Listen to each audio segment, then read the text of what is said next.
Say hello to Tony. He's a conceptual artist, heavy into video. He's exhibited all around the world. We've been fans of his for a long time. This is Alien Eye. It's from the Chrysler collection. It's 20 years old. We'll get back to this in a minute. Tony's at the Chrysler to premiere a movie about another video artist, Tony Conrad. It's an improv biopic. It's from two men known to really stretch boundaries. The movie is called TC, The Most Interesting Man Alive, but TC didn't live to see it. Tony Conrad died just a few days before the premiere. So if you have an interesting artist visiting, and he has some free time before his lecture, what do? You go for a walk. You ask him about art. And you just keep rolling. I love to work with language in my work, but I also love to work with pictures, and so there's a balance between the two. After a while, you get a sense what might work in terms of just straight imagery and what kind of works with language. And sometimes language can be even more precise than an image because it goes right into the viewer's brain, and then they are able to create a picture perfectly right there without me even having to do it. Okay, when you see this language, the interesting thing that happens is that you might actually hear it in your head, and therefore the picture becomes part of your experience instantaneously. But if I say, ha, ha, ha, then I characterize it a little bit more for you, which may or may not be a good idea.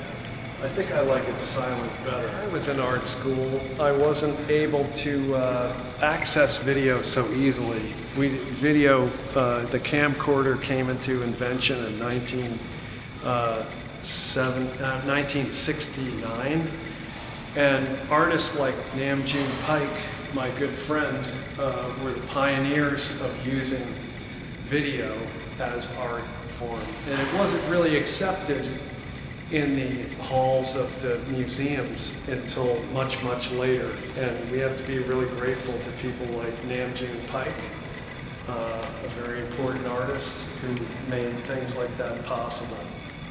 So now we can see a whole new material opened up for artists to use. What I really like about some artwork is that it gives you a different perspective on reality, and often artists will take what seems to be a mistake and they'll be able to manipulate that into a whole different perspective.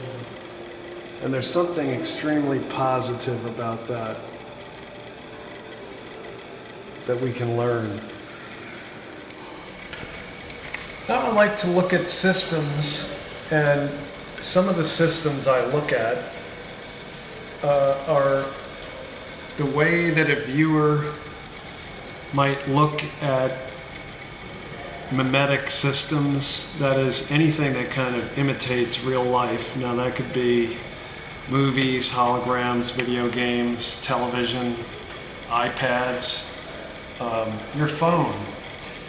And in this work, I wanted to focus on the eye itself as the entry point, the contact between the physical space and the artwork. And within this, you see a little reflection of what the person is watching on their eye. What are they watching?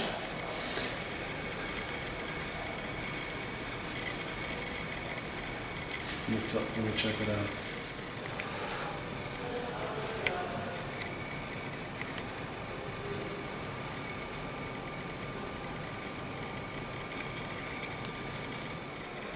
Right there you can see a little reflection of a science fiction movie, which is reflected in the eye. And this piece is called Alien Eye. Because while I was shooting the eyes up close, I realized that some people call the eye the window to the soul, and they believe that the eye has a kind of incredible ability to project emotion. But actually, when you close up on the eye, it seems to almost lose the human qualities. And I was struck by how alien the eye really looked. In fact, it might be that what gives us emotions around the eyes, or perceived emotions around the eye, is in fact the expressions of the face. But that's another story, maybe. I think that what we're thinking about here is the difference between art and pop culture. And the thing about popular culture is when you go into the movies or you go onto a video game, you're following a path which is given to you by the director, by the plot, and there's no space for you to deviate from that. And what's interesting about what artists do and what art does is it gives you a space to have your own ideas within that production, within those ideas, and burst outside of those ideas, and that's the creative edge of it and the difference between pop culture and art.